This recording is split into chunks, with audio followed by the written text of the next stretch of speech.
IDBI bank limited and bank Q3 results అయితే post చేసింది. And quarterly results performance అయితే చాలా మటుకు పాజిటివ్‌గా ఉంది. అండ్ బ్యాంక్ ఏదైతే సాటర్‌డే క్లోజింగ్ సెషన్‌లో ఆల్మోస్ట్ 14% పైగా పెరిగింది. సో, ప్రస్తుతానికైతే కరెంట్ మార్కెట్ ప్రైస్ రూ. 79 దగ్గరగా ఉంది. అండ్ లాంగ్ టర్మ్‌కి అయితే ఒక బెస్ట్ బై అని నేను అనుకుంటున్నాను IDBI bank limited. So, IDBI bank limited market cap 85,000 crore ఉంది. Price to book only 2.2 times మాత్రమే స్టాక్ ట్రేడ్ అవుతుంది. అండ్ ఇయర్ ఆల్మోస్ట్ డబల్ అయింది స్టాకు. అండ్ స్టిల్ ఇక్కడ నుంచి కూడా కొద్దిగా కన్సాలిడేషన్ వచ్చినా కూడా స్టాక్‌లో లాంగ్ టర్మ్‌కి అయితే బయింగ్ ఇంట్రెస్ట్ ఎక్స్‌పెక్ట్ చేయొచ్చు. So, very good run up ఇచ్చింది ఈ 1 ఇయర్‌లో స్టాక్ అయితే. అండ్ 5 ఇయర్ బేసిస్ మీద కూడా స్టాక్ అయితే చాలా బులిష్‌గా కనబడుతుంది. So, add on decline basis మీద లాంగ్ టర్మ్ ఇన్వెస్ట్ చేయడానికి IDBI bank best by. And December క్వార్టర్‌లో బ్యాంక్ రెవెన్యూస్ 7,579 crore ఉన్నాయి. అండ్ సీక్వెన్షియల్ బేసిస్ మీద at the same time last year ఇదే క్వార్టర్‌తో పోల్చుకున్నా కూడా రెవెన్యూస్ అయితే చాలా మటుకు ఇంప్రూవ్ అయ్యాయి. సో, 7,579 crore ఈ క్వార్టర్‌లో. ప్రీవియస్ క్వార్టర్‌లో 7,063 crore. అండ్ లాస్ట్ ఇయర్ ఇదే టైంకి ఓన్లీ 6,152 crore రెవెన్యూ వచ్చింది. అండ్ బ్యాంక్ నెట్ ప్రాఫిట్ అనేది 1,500 పోస్ట్ చేసింది. ప్రీవియస్ క్వార్టర్‌లో 1,300 అండ్ 944 crore అంతకుముందు క్వార్టర్‌లో బ్యాంక్ అయితే పోస్ట్ చేసింది. అండ్ అదేవిధంగా గ్రాస్ ఎన్‌పీఎస్ 4.69%కి తగ్గాయి. ప్రీవియస్ క్వార్టర్‌లో 4.9% ఉంది. And last year it was around 13.82%. So, gross ఎన్‌పీఎస్‌లో చాలా మటుకు ఫాల్ అయితే కనబడుతుంది. సో, అదేవిధంగా నెట్ ఎన్‌పీఎస్ 1% నుంచి 0.3%కి తగ్గాయి. అండ్ సీక్వెన్షియల్ బేస్ మీద కూడా 0.39% నుంచి 0.34%కి తగ్గాయి. And IDBI banks net interest income 17% improve అయ్యి 3,435 crore చేరుకుంది. 2023 Q3లో ఓన్లీ 2,925 crore మాత్రమే ఉంది. నెట్ ఇంట్రెస్ట్ మార్జిన్ 4.72% ఉన్నాయి. లాస్ట్ ఇయర్ ఇదే క్వార్టర్‌కి 4.59% మాత్రమే ఉంది. సో, డిపాజిట్స్ 11% పెరిగాయి.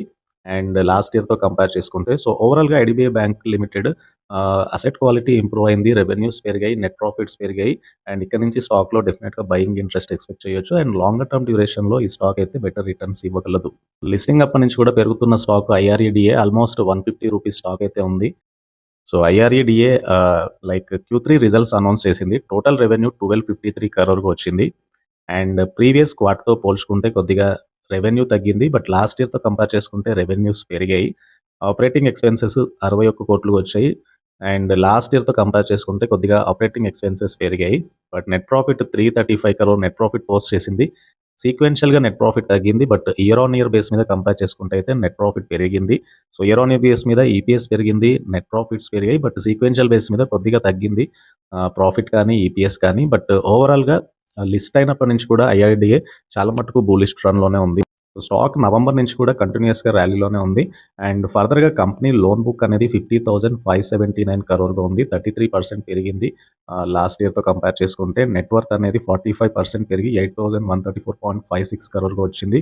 అండ్ లాస్ట్ ఇయర్‌తో కంపేర్ చేసుకుంటే నెట్ వర్త్ పెరిగింది. At the same time loan book కూడా ఇంప్రూవ్ అయింది. సో, ఐఆర్ఈడీఏ అనేది నాన్ బ్యాంకింగ్ ఫైనాన్షియల్ ఇన్‌స్టిట్యూషన్. ముఖ్యంగా వీళ్ళు ఏవైతే ప్రాజెక్ట్స్ రిలేటెడ్‌గా new and renewable sources of energy and energy efficiency conservation related ప్రాజెక్ట్స్‌కి ఫైనాన్స్ చేస్తారు. అండ్ ఇది ministry of new and renewable energy కింద వర్క్ చేస్తుంది. ఐసీఐసీఐ బ్యాంక్ కూడా Q3 రిజల్ట్స్ పోస్ట్ చేసింది. అండ్ ఫర్దర్‌గా మార్జిన్స్ అయితే చాలా స్టడీగా ఉన్నాయి. నెట్ ఇంట్రెస్ట్ ఇన్కమ్ పెరిగింది. అండ్ ప్రస్తుతానికైతే స్టాక్ 1,000 దగ్గరగా స్టాక్ అయితే ట్రేడ్ అవుతుంది. హోప్‌ఫుల్లీ స్టాక్‌లో ఇక్కడ నుంచి లాంగ్ టర్మ్ అక్యుములేషన్ అయితే ఎక్స్‌పెక్ట్ చేయొచ్చు. అండ్ టోటల్ రెవెన్యూ అనేది 59,479 crore ఉంది. ప్రీవియస్ క్వార్టర్‌తో కంపేర్ చేసినా, లాస్ట్ ఇయర్ ఇదే క్వార్టర్‌తో కంపేర్ చేసినా రెవెన్యూస్‌లో స్టడీ ఇంప్రూవ్‌మెంట్ అయితే కనబడుతుంది. నెట్ ప్రాఫిట్ అనేది 11,052 crore వచ్చింది. అండ్ ప్రీవియస్ క్వార్టర్‌తో పోల్చినా, ప్రీవియస్ ఇయర్ ఇదే క్వార్టర్‌తో పోల్చినా కూడా నెట్ ప్రాఫిట్‌లో స్టడీ గ్రోత్ అయితే చూడొచ్చు. అండ్ గ్రాస్ ఎన్‌పీఎస్ స్టడీగా తగ్గాయి. అండ్ నెట్ ఎన్‌పీఎస్‌లో కూడా ఒక స్టేబుల్ ఇంప్రూవ్‌మెంట్ అయితే కనబడుతుంది. సో, అసెట్ క్వాలిటీ ఇంప్రూవ్ అయింది. అండ్ నెట్ ఇంట్రెస్ట్ ఇన్కమ్ అనేది ఆల్మోస్ట్ 13.4% ఇయర్ ఆన్ ఇయర్ పెరిగింది. అండ్ నెట్ ఇంట్రెస్ట్ మార్జిన్ అనేది 20 బీపీఎస్ తగ్గి 4.43% చేరుకుంది Q3 FY 2024లో. Q3 రిజల్ట్స్ తర్వాత ఐసీఐసీఐ బ్యాంక్‌లో కూడా బయింగ్ ఇంట్రెస్ట్ అయితే ఎక్స్‌పెక్ట్ చేయొచ్చు. ఎఫ్ఐఎస్‌కి 43% వాటా ఉంది. మ్యూచువల్ ఫండ్స్ 31% వాటా హోల్డ్ చేస్తున్న బ్యాంకింగ్ స్టాక్ ఇది. అండ్ ఈ 3 స్టాక్స్ కూడా లాంగ్ టర్మ్‌కి అయితే బెస్ట్ అక్యుములేషన్ జోన్‌లో ఉన్నాయి. అండ్ ఈ వీడియో కనుక మీకు నచ్చినట్లయితే ఛానల్ తప్పకుండా సబ్స్క్రైబ్ చేయండి. అండ్ ఈ వీడియోని లైక్ చేయండి.